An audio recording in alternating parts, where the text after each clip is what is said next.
अभी बड़ा खूबसूरत एक गीत गा रहे थे, मैं उठो मगनाए जितो राजे भी। और ये बड़ी आज सिंपल सी बातें, सादी सादी बातें और सीखने वाली बातें। मेरा अजीजों, मेरा सवाल है कलीसिया पर, यहाँ पर कितने लोग हैं जो मसीह, बात थोड़ी सी बोल दीजिए, कितने लोग हैं? शाबाश। आपका ईमान है ना कि आप मसीह, तो मसीही जो है अपने आप क्या कहते हैं? खुदा के बेटे होंगे। शाबाश। क्या है? हम खुदा के बेटे और बेटियां। और ये जो मैसेज आज का है, जब ये यूट्यूब पे लगेगा, फेसबुक पे लगेगा, मैं आपको आज अभी कह रहा हूं, इस मैसेज को सुनकर लोग अपने आप को जरूर बदलेंगे।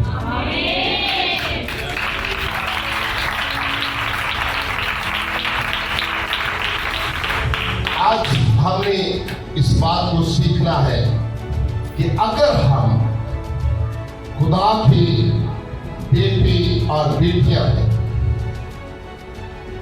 तो मैं इसमें सीख रहा था कि एक तरफ हम कहते हैं कि हम खुदा के बेटे और बेटियां हैं, और दूसरी तरफ जब मैं देखता हूं मसीहों का हाल, मसीहों की हालात, तो मुझे बहुत ज्यादा दुख होता।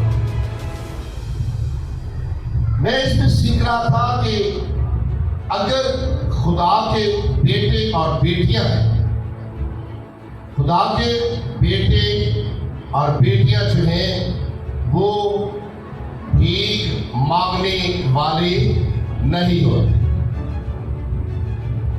वो खुदा के बेटे, खुदा के बेटे हैं, खुदा की बेटियां हैं। मैं इन थोड़े दिनों के अंदर बहुत कुछ देख रहा था कि बहुत सारे जो मसीही खानदान, मसीही भाई बहनें, वो इस तरह खुदा को छोड़कर लोगों के आगे अपने हाथ इस तरह फैला रहे हैं जैसे एक फकीर भीख मांगने वाले फैला। तो क्या कोई ऐसे मसीहों को देखकर कहेगा कि ये मसीह है, या ये खुदा के बेटे हैं, खुदा की बेटियां हैं? जी मेरे साथ रहिए, सोना नहीं है, काफी बातें सीखने वाली, मेरे साथ रहिए, सोना नहीं है, आवाज आनी चाहिए। जी देखो ना, लग रहा है कि जिन्हें फकीरा ने टुंडिया ने बच्चे हैं, लग रहा है कि सही दस आवाज आई तो इसलिए नहीं आती कि आप भीख मांगने वाले बन गए हैं। फिर जब ये कलाम होता है तो एक दूसरे तरफ देखते हैं कि खुदा का खादम किसको कह रहा है, किसकी बात हो रही है। आज इस बात को साथ लेकर जाइए, ये बात मसीहों आप सबके ऊपर है, सबके ऊपर है। हाँ, अगर कोई इस बात को समझता है, कोई इस बात पर ईमान रखता है, कोई इस बात पर भरोसा रखता है कि मैं खुदा का बेटा हूं, मैं खुदा की बेटी हूं, मैं किसी के आगे अपना हाथ क्यों फैलाऊं, मैं किसी से क्यों मांगू, मैं ओथो मगना जितो राजे भी। तो फिर जब आप उस बादशाहों के बादशाह को छोड़कर जब आप फकीरों की तरह किसी और के आगे अपने हाथ फैलाएंगे,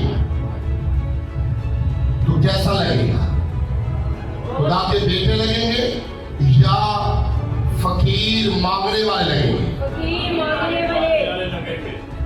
तो क्या आप इस दलदल से निकलना चाहते हैं? मैं चाहता हूं कि आप उन फकीरों की तरह मांगना छोड़ दें। जो फकीर भीख मांगते हैं, उनके खुदा होते हैं, उनका बाप नहीं। आपका खुदा भी है, आपका बाप भी। और बाप कभी नहीं चाहता कि मेरे बच्चे किसी दूसरे के आगे अपने हाथ फैलाए। कोई बाप नहीं चाहता मेरे बच्चे भीख मांगे। कि चाहता है कोई? नहीं चाहता। तो कलीसिया आज अपने अंदर से, जैसे मैंने दुआ में कहा था कि खुदा का कलाम आपके अंदर तब बसेरा करेगा जब आप अपने अंदर से पति को निकालेंगे, जब अपने अंदर से अपनी गलत सोचों को निकालेंगे, जब अपने अंदर से पति को निकाल कर बाहर फेंक देंगे, जब आप अपनी करवाहट को निकालेंगे, जब आप अपने आप को पाक और साफ करेंगे, तब खुदा का कलाम आकर आपके अंदर ठहरेगा, बसेरा करेगा। जब खुदा का कलाम आपके अंदर बसेरा करेगा तो आप भीख मांगने वाले नहीं रह जाएंगे, बल्कि उस बाप के बेटे और बेटियां बन जाएंगे। फिर आप भीख मांगने वालों को देना शुरू करेंगे, ताकि भीख मांगना शुरू।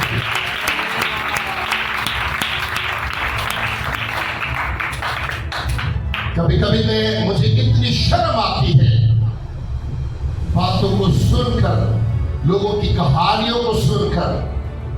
थोड़े दिन पहले मैं एक जगह पे था, तो कुछ लोग मुझे कह रहे थे कि पाली साहब, हम इतने परेशान हैं, इतने परेशान हैं कि हम खाना जो है ना, खाना भी जहां लंगर लोग बांटते हैं ना, वहां से हम लंगर इकट्ठा करते हैं, तो हम शाम को खाना खाकर सोते हैं। तो है कौन? मसीही। शर्म आनी चाहिए। है मसीही, मांगते किससे हैं? ये वजह क्या है कि आपको क्यों हाथ फैलाना पड़ता है? इसकी वजह आज हमने सीखी। आप क्यों भीख मांगते रहते हैं? आपका ध्यान क्यों हमेशा इंसानों की तरफ लगा हुआ है? आपकी आंखें क्यों इंसानों की तरफ लगी हुई कि कोई मुझे उधारा देगा तो मैं कुछ कर सकता, मैं आज शाम को कुछ उधारा लेकर खाना खाऊंगा? क्यों आपकी सोच इंसानों पर टिकी हुई है? क्यों आपकी आंखें खुदा की तरफ नहीं देखती? क्यों आप इस सोच से नहीं निकल रहे कि आपका खुदा जो पूरी दुनिया का दाता है, जो पूरी दुनिया को देने की कुदरत रखता है, आप क्यों उसकी तरफ नहीं देखते? क्यों आज हमारी नस्लें भूखी प्यासी परेशान फिर रही है? हालात खराब है, कारोबार नहीं मिलती, क्योंकि माँ बाप की सोच गलत हो चुकी है। हम जब प्रशिश करते हैं तो क्या कहते हैं? मैं उनको मांगना है जिनको, तो इसका क्या मतलब क्या है? क्या जहां से बादशाह मांगते हैं, राजे मांगते हैं, क्या जो बादशाहों को, राजों को, महाराजों को दे सकता है, क्या वो आपको, जो आप उसके बेटे और बेटियां हैं, क्या वो आपको नहीं दे सकता? तो फिर आप लोगों के आगे भीख क्यों मांगते? आप क्यों फकीरों की तरफ फिरते हैं? कलीसिया आज इस बात को साथ लेकर जाइए। आज का हमारा ये जो मजमून होगा, ये होगा फकीर से बादशाह। क्या होगा? फकीर से बादशाह। मेरा और आपका जो बाप है वो फकीर से बादशाह बना सकता है।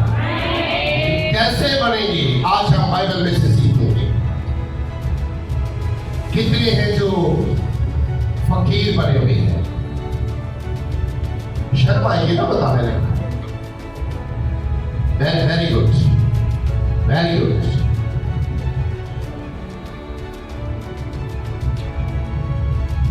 कोई कहेगी अच्छा है फकीर बने। आज जरा अपने पर गौर करना कि आप बड़े फकीर बैठे हुए हैं। जिन्होंने हाथ दिखाया है ये अकेले नहीं, ये तो बच जाएंगे आज, ये तो आजाद हो जाएंगे आज। लेकिन जिनका इशारा इनकी तरफ हुआ ना कि कौन कौन फकीर बैठा हुआ है, आप देख लेना। अगर आपने भी कबूल ना किया तो फिर आप फकीर के फकीर रह जाएंगे, आप बादशाह नहीं बनेंगे। क्या मजमून है? फकीर से बादशाह कैसे बन सकते हैं? मजमून को याद रखना। मैं देखता हूं कि हम हमारे घर के अंदर हम सब कमाने वाले होते हैं, लेकिन हमारी ये जो घटिया सोच है ना, वो पता कहाँ टिकी होती है। हम जब अपने बेटे की शादी करेंगे या अपनी बेटी की शादी करेंगे तो ये फर्नीचर किसी जो मदद करते रहे उनसे करेंगे। हम जो खाने का सारा सिस्टम है ना, हम अपने जो कोठी वाले जिनका काम करते हैं हम उनको कहेंगे, या फिर हम ढूंढते रहते हैं कि कोई है जो बच्चियों की मदद करते हैं। हम ढूंढते रहते, पूछते रहते लोगों से कि कोई है कि जो गरीबों की मदद करता है। होता है ऐसा या नहीं? मेरे साथ नहीं ऐसा होता है या नहीं? कितने लोग ये बातें ढूंढते रहते, सोचते रहते, जब हम अपनी बेटी की शादी करेंगे तो फर्नीचर किसी से ले लेंगे, खाना किसी से ले लेंगे, कुछ पैसा किसी से मांग लेंगे। कोई है यहां पर? शर्म आती है ना बताने लगे। होता ना ऐसा? कितनी शर्म आ रही है ना कि हम बताएंगे तो लोग हमें क्या कहेंगे। लेकिन आपको इस चीज की शर्म नहीं आ रही, जिसके नाम पर हम किसी दूसरे से मांगते हैं वो आपको देख भी रहा है, वो आपको सुन भी रहा है। सिर्फ दुनिया को हाथ दिखाने के लिए शर्म आ रही है ना कि लोग क्या कहेंगे कि ये भीख मांगने वाले हैं। ऐसा होता है ना? कितनी शर्म आती है। तो क्या आपको जब आप ये अपने दिमाग में सोचते हैं, जिसके आप बेटे हैं, जिसकी आप बेटियां हैं, आप देखेंगे क्या वो कभी आपको देख रहा है या सुन रहा है? क्या आप अपने बाप को क्या समझते क्या है कि आपका बाप, आपका खुदा इतना कमजोर हो चुका है जो अपने बेटों को खाना नहीं दे सकता, जो अपने बच्चों की शादियां नहीं करवा सकता? क्या वो खुदा कमजोर हो चुका है? क्या वो बाप कमजोर हो चुका है? वो कमजोर नहीं हुआ, वो जोरावर है। वो सिर्फ कलीसिया वो आपकी तरफ देखता रहता है। बाइबल में लिखा है कि तुम बुरे होकर अपने बच्चों को अच्छी चीजें देना चाहते हो, तो क्या तुम्हारा आसमानी बाप तुझे अच्छी चीजें नहीं दे सकता? नहीं मिलती तो किस लिए नहीं मिलती? कि आप अपने उस रूहानी बाप को छोड़ चुके, आपकी नजरें जमीन पर टिक चुकी है, वो भी खामोश होकर राम से देख रहा है। कि आप अगर खुद भीख मांगने वाले बन चुके हैं तो मांगते रहिए। उसको पता है कि ये मेरी कौम, ये मेरे लोग, ये मेरे बेटे खामोश होकर देख रहा है। अगर आपकी सारी जिंदगी इसी में गुजर गई तो वो आपके लिए खामोश रहेगा, बैठा देखता रहेगा। अगर आज आप चाहते हैं कि उस अपने बाप की तरफ देखो, जब आप उससे देखना शुरू करेंगे, उसके कलाम को सुनकर उस पर अमल करना शुरू करेंगे, तो आपके घरों के अंदर जो गुर्बत है, ये जो बहुत सारे लोग फकीर बन चुके हैं, जो भीख मांगने वाले बन चुके हैं, जिनकी सोच रात दिन इसी पे टिकी हुई है कि हमने सिर्फ किसी से मांग कर खाना है, क्योंकि ऐसे लोगों की सोच खुदा से हट चुकी है। वो इबादत तो करते हैं, दुआ तो करते हैं, खुदा के घर तो जाते हैं, लेकिन सोच बहुत फर्क है। उनकी सोच खुदा के साथ नहीं मिल रही, क्योंकि इसलिए खुदा की सोच भी इनके साथ नहीं मिल रही। जब सोच मिल जाएगी तो खुदा का आसमान ऐसे लोगों के लिए खुल जाएगा और आसमान से बरकतें आना शुरू हो जाएगी। फिर चाहे फकीर भी क्यों ना हो, जब उसकी हजूरी में आ जाएगा, उसके कलाम को कबूल करेगा, उसके साथ चलना शुरू करेगा, तो वो फकीर जो मांगने वाला है वो भी बादशाह की जगह पर जाकर बैठ सकता है। वो फकीर नहीं रहेगा, वो बादशाह बन जाएगा। आइए बाइबल मुकद्दस में से एक हवाला देखिए। मत्ती की किताब 3 बाब, उसकी 1 आयत से 10 आयत तक हम देखें। पतरस और यूहन्ना दुआ के वक्त यानी तीसरे पहर हैकल को जा रहे थे और लोग एक जन्म के लकड़े को ला रहे थे जिसको हर रोज हैकल के दरवाजा पर बिठा देते थे, जो खूबसूरत कहलाता, ताकि हैकल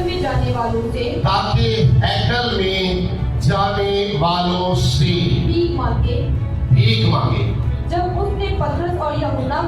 जब उसने पतरस और यूहन्ना को हैकल में जाते देखा तो उनसे भीख मांगी। पतरस और यूहन्ना ने उस पर गौर से नजर की और पतरस ने कहा हमारी तरफ देख। और उसने कुछ मिलने की उम्मीद पर उनकी तरफ मतवज्जा हुआ। पतरस ने कहा चांदी सोना तो मेरे पास नहीं, मगर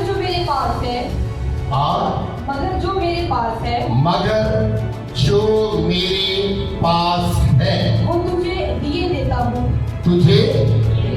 तुझे दिए देता हूँ। यीशु मसीह नासरी के नाम चल फिर और उसका दाना हाथ पकड़कर उसको उठाया और उसी दम उसके पाँव और टूटने मजबूत हो गए और वो कूद कर खड़ा हो गया।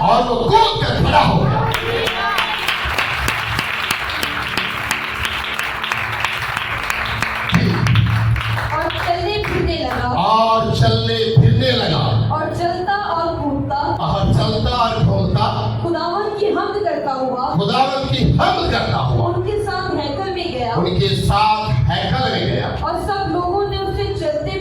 और सब लोगों ने उससे खुदा की हम करते देख और खुदा की हमद करते देखकर उसको पहचाना कि ये वही है कि ये वही है जो हैकल के खूबसूरत दरवाजा पर जो हैकल के खूबसूरत दरवाजा पर बैठा भीख मांगा करता था और उस माजरे से जो उस पर वाक़या हुआ था बहुत दंग और हैरान हुए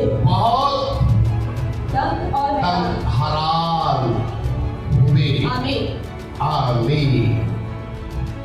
बहुत सारे लोग उसको देखकर हैरान। क्या था? लंगड़ा था।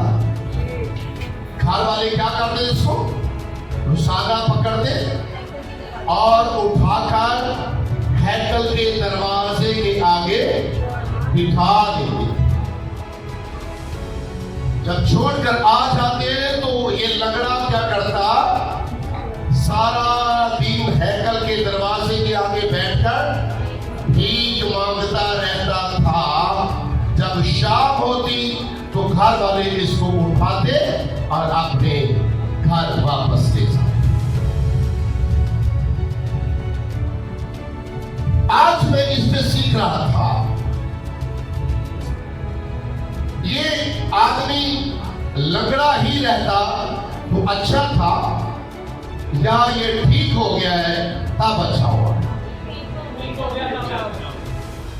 मैं इसमें एक बात को इतनी गहराई में चला गया। मैं कह रहा था खुदा जरा मुझे इसके बारे में और बता,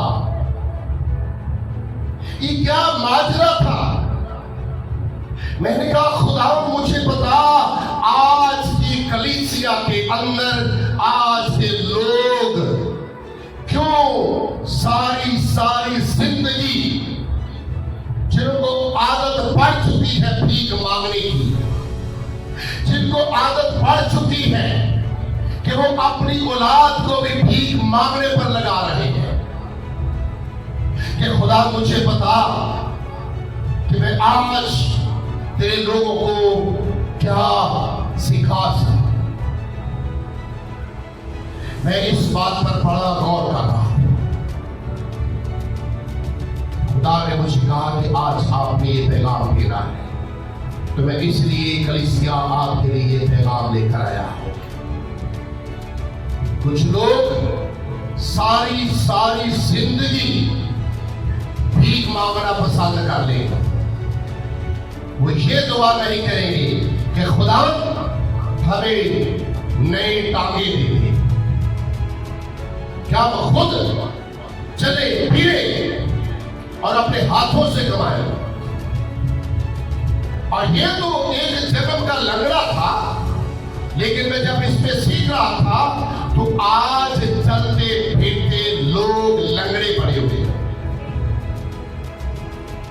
चलते फिरते पांव टांगे सब कुछ है, लेकिन फिर भी भीख मांग रहे हैं।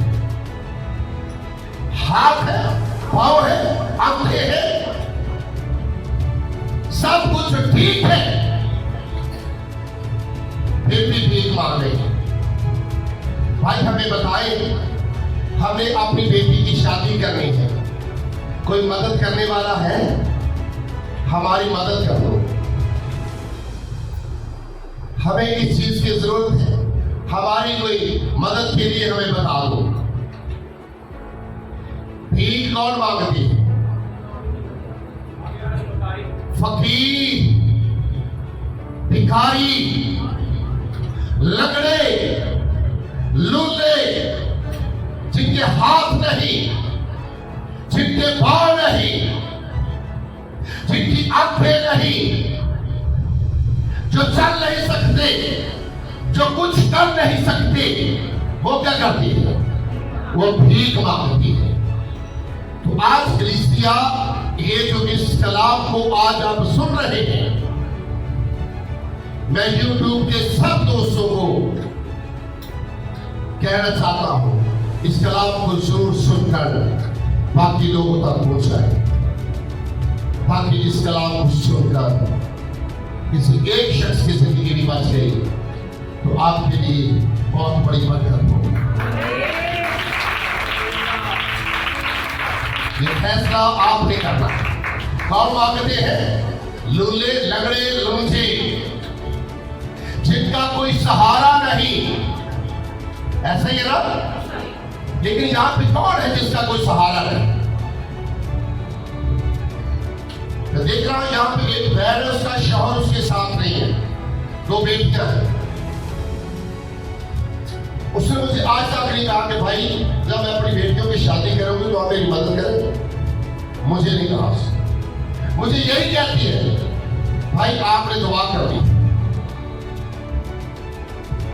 पतरस और यूहन्ना ने जब उस लंगड़े ने, फकीर ने सदा की मांगा, तो पतरस और यूहन्ना ने क्या कहा कि भाई हमारे पास सोना और चांदी नहीं, हमारे पास दौलत नहीं, हमारे पास पैसा नहीं, हमारे पास एक चीज है,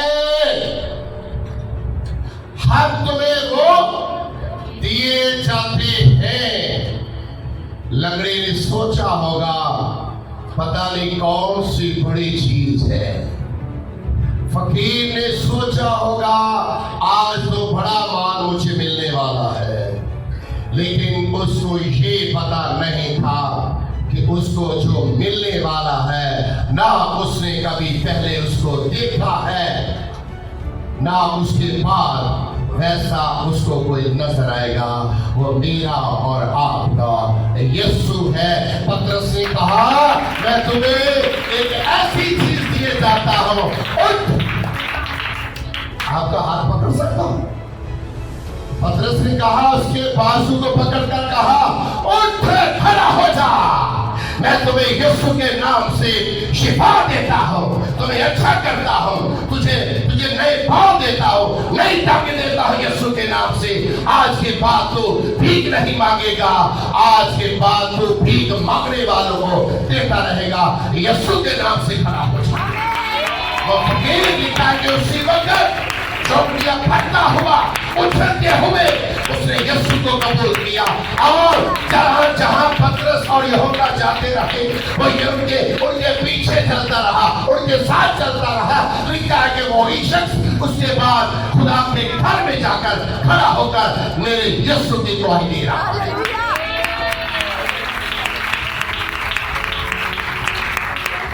वो उसके बाद पीछे नहीं हटा। खुदा के खादमों से सिर्फ दुआ करवाने की जरूरत है या भीख मांगनी? शैतान ने कलीसिया को इतना अंधा कर दिया है ना, कलीसिया सोचती है पादरी अनवर फजल मदद करता है और बरकत चैनल वाला मदद करता है, पादरी मलूका के बस थोड़ी ही करता है, ज्यादा नहीं। क्या जितनी देर तक आप बादलों पे आंखें रखेंगे खुदा आपको कभी कुछ नहीं देगा। कलाम में लिखा है कि मलाऊन आदमी है वो जो इंसानों पर तवक्कुल रखता है। पादरी इंसान है, वो खुदा नहीं। मैं उठो मंग रहे कि आज तो बात किथों मंगोगे? अनवर फजल को लो, सालिक जॉन को लो, डॉक्टर जमील नासर को लो, पादरी मलूके को लो, डॉक्टर लियाकत कैसर को लो। हर कलीसिया ने चुने पादरी है, साडा पादरी बड़ी मदद करता है। नहीं तो डाली साडा पादरी बड़ी खाता नहीं आ नहीं, मैं तेरे फलानी जगह से लेके चलनी आ, उथे बड़ी मदद कर देंगे पादरी। मैं तुम्हें दसना चाहता जी कलीसिया ऐसे सिर्फ एक दिन की मदद है ना। कोई तो एक बच्ची को 20,000, 50,000, लाख, 1.5, 2 लाख दे देगा। उधर त्याग करो, अछेड़ा थोड़े जमन तो पहले थोड़ी खुराक तैयार करके पहले भेज सकते। उधर देखो, फकीर से बादशाह, फकीर से बादशाह। तो ये जो फकीर मांगने वाला है, जो कि मेरे यीशु ने कहा था कि जो मुझ पर ईमान लाएगा जो मेरे हुक्मों पर चलेगा, जहां मैं होगा वहां वो भी होगा। इस फकीर ने जैसे कलाम को सुना और यीशु पर ईमान लाया, यीशु पर ईमान लाकर खुदा की घर जाकर गवाही देने लगा, फिर यीशु के साथ ही चलता रहा। और जब ये इसने दुनिया को छोड़ा होगा तो कहाँ गया?